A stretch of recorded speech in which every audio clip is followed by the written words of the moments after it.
Donc ici vous avez un cœur de porc.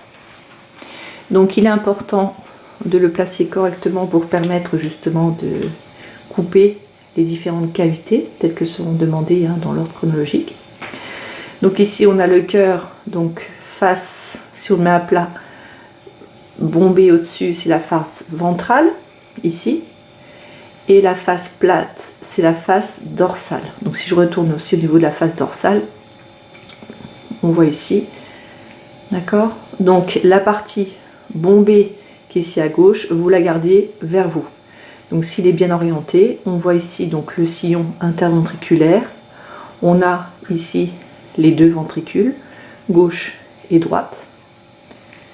Et on a, si on met donc le cœur et qu'on regarde donc par au-dessus, on a donc ici les petites oreillettes, ici un peu en plus foncé, l'oreillette ici droite et ici on a l'oreillette gauche, d'accord.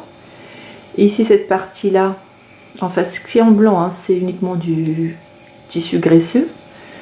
Et ici on a donc, si je remets ici, si on regarde le cœur du haut, on a des vaisseaux ici qui restent ouverts. Donc là ce sont les artères. Et on a d'autres vaisseaux, donc on a encore une artère ici.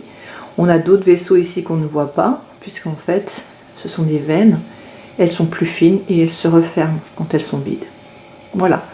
Donc première chose à faire, c'est que vous devez mettre donc dans la cuvette à dissection votre cœur, donc les vaisseaux ici vers le haut et la face ventrale donc bombée vers vous.